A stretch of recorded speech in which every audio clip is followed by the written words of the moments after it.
Salut à tous, c'est Pank National, bienvenue sur cette vidéo. La vie continue et aujourd'hui, 3 mots. Test. Euh, check. Suivi et isolement. Ok. Si on prend ça d'un point de vue psycho, ça peut être intéressant. On met de côté que ce sont les piliers là qui sont proposés par le gouvernement et on se dit ok, qu'est-ce que je peux faire comme test sur moi-même. Comment je me teste au quotidien. Si on reprend la vidéo que je vous ai proposée hier concernant la zone de confort, ça peut être très intéressant de se dire l'extension de notre zone de confort. Qu'est-ce que je peux tester et comment moi-même je me teste au quotidien, comment je me teste dans mes démarches, comment je me teste aussi pour savoir comment je me sens, mais ça on verra plus après avec cet élément de se checker, de se suivre pour savoir si tout est OK. Comment vous mettez en place des tests dans votre quotidien, dans votre vie? Est-ce que vous vous testez souvent? Est-ce que, en gros, vous êtes en train d'observer ou est-ce que vous êtes à un moment donné et que vous dites, tiens, je vais me permettre, m'autoriser quelque chose de nouveau? Et là encore, je reviens dans ce que je disais hier ou avant-hier, c'est pas aller dans une zone d'inconfort de ouf. C'est juste étendre votre zone de confort à dire tiens, j'ai de l'envie. Et souvenez-vous, ce matin, on en a parlé de l'envie.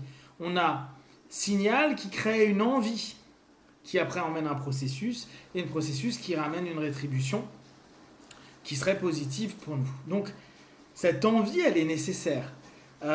Et l'envie de se tester peut être quelque chose d'hyper intéressant. Aujourd'hui, on a, par l'obligation nationale et quasi mondiale, moins d'opportunités de se tester. Et au bout du compte, est-ce qu'on ne peut pas se dire, en ce moment, je vis un test.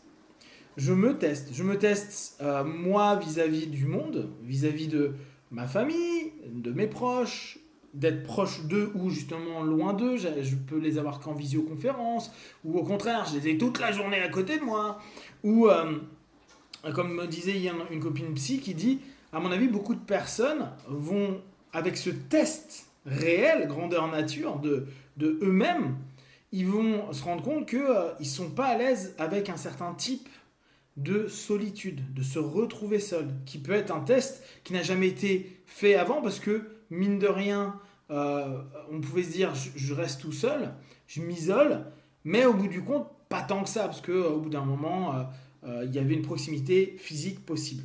Là, non, en tout cas moins. Donc, ce test-là nous emmène à quoi? Comment vous êtes testé là pendant ces dernières semaines? Comment vous pensez vous tester dans les semaines à venir? Comment vous pensez aller à élargir cette zone de confort pour avoir toujours cette notion où vous vous sentez secure, bien, mais avec cette envie et ce désir de faire un pas de plus, et encore un pas de plus, et encore un pas de plus. Le suivi, le check, l'élément pour savoir comment on va justement, quelle coloration on va avoir.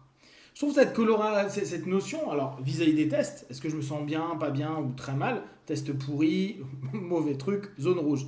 Test bien mais pas top, zone orange. Waouh, test cool, à reproduire et peut-être à créer une habitude. Envie, signal, envie, process et récompense. Pouf, orange, vert. J'aime bien l'orange apparemment. Et donc, la notion est de se dire comment on va être, eux c'est tracer un traçage, mais comment nous on va se checker. Comment vous vous checkez au quotidien? Est-ce que le matin vous vous levez, vous dites ok, check de moi-même, physiquement je suis comment, émotionnellement je suis comment, mentalement je suis comment, ok, ma journée, comment je la check? Est-ce que je la check? Possible, bien, ça va le faire, ça va être top, ça va être méga top, je suis chaud bouillant, vas-y, ou oh putain de merde, ça va être d'art, ok? Comment vous vous checkez? Comment on peut se checker? Quels vont être vos critères pour vous valider, pour vous observer, pour vous capter, pour vous comprendre? Quelle cartographie vous pouvez créer? Est-ce que vous mettez une échelle de 1 à 10 sur différents domaines? Et bien sûr, les checks ils peuvent être généraux, globaux, et puis ils peuvent être spécifiques. Sur quel élément vous allez spécifiquement vous poser pour observer, annoter. Parfois, le problème du check, c'est qu'il peut emmener à la comparaison. Bon, aujourd'hui, je check, je suis bien, mais je suis moins bien qu'hier. Ah, fuck. Euh, ou avant, c'était mieux. Et on le voit souvent avec les process parfois qu'on met en place. Et quand on tient un carnet de bord et qu'on se dit wow, j'étais comme ça avant, mais c'était génial. Pourquoi je suis devenu ça? Ou inversement, ce qui serait plus sympa. J'étais comme ça avant. Maintenant, je suis comme ça. Cool, check, positif. Euh, c'est vrai que le check, faut pas que ça soit une comparaison constamment négative. Il faut que ce soit, là encore, une constatation à un moment donné qui est objectif. Hein. Oh, bah, ok, je suis plus comme ça ou je suis moins comme ça. Et qui doit entraîner potentiellement l'envie de tester de nouvelles choses pour, à un moment donné, se remettre en face. Et là, pour ceux qui connaissent un peu la PNL, on est un peu dans du TOT. Tester, opérer le changement, tester à nouveau pour voir si le changement, mouvement, hein, etc. Vous savez que moi, le changement, j'y crois pas. Création du mouvement, mise en place d'un nouveau process, hop, teste à nouveau, et bien après, même à la limite, je pense que le mot maintenant, j'y adhère moins, mais ça serait plutôt exploitation de. Bah ouais, j'ai testé, j'ai opéré des changements, j'ai retesté, ça valide, bah j'exploite. Quitte à avoir acquis quelque chose, autant prendre. Donc, ok, comment vous checkez, comment vous opérez vos changements et comment après, dans ce check, si vous êtes bien, vous le gérez et comment, quand vous êtes moins bien, vous allez vous remettre en action. Ou en action ou en non-action. Et là, on arrive sur isolement. L'isolement, c'est pas simplement quelque chose de néfaste et de négatif. Alors, dire ça actuellement quand on est confiné, qui n'est pas forcément isolé, mais s'isoler avec soi, s'isoler à l'intérieur de soi. Et je sais que c'est pas naturel pour plein de gens, et donc tous ces gens-là, ils n'ont pas à le faire. Parce que c'est marrant, dans le dev perso, on a beaucoup ce truc-là, genre, oui, retourne vers toi et trouve ta lumière intérieure. Mais il y en a, c'est pas leur truc. Leur truc, c'est ils vont trouver la lumière avec des potes, avec des sauces, avec une compagnie, avec des camarades. Ok, cool.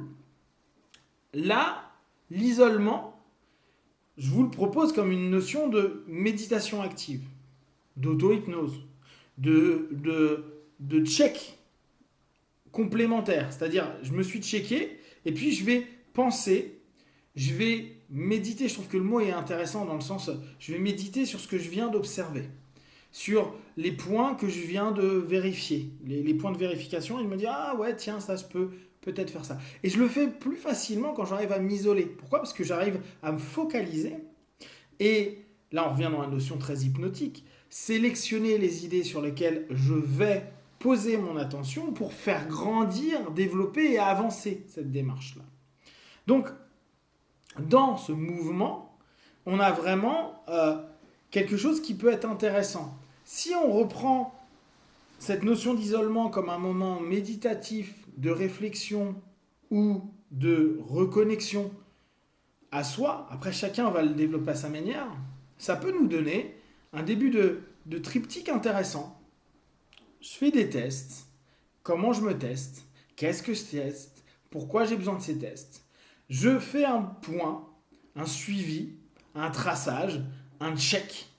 Et dans tout ça, je le ramène à une notion, une fois que c'est fait, quelques minutes d'isolement, de retour vers soi, qui me permet peut-être de mieux réévaluer les choses, de mieux recadrer les choses, et peut-être de mieux avancer dans mon quotidien, et peut-être corriger des choses qui seraient passées au-delà si je n'avais pas pris ce temps d'observer mes tests, de voir où j'en suis, et puis de se poser pour englober, mûrir tout ça. Si vous avez des questions, des remarques, partagez-les sur Facebook, YouTube, je répondrai le plus rapidement possible. Et comme d'habitude, de tout ce que je propose, ne prenez que ce qui est bon et juste pour vous. Testez, observez, analysez et concluez. Be one, ciao.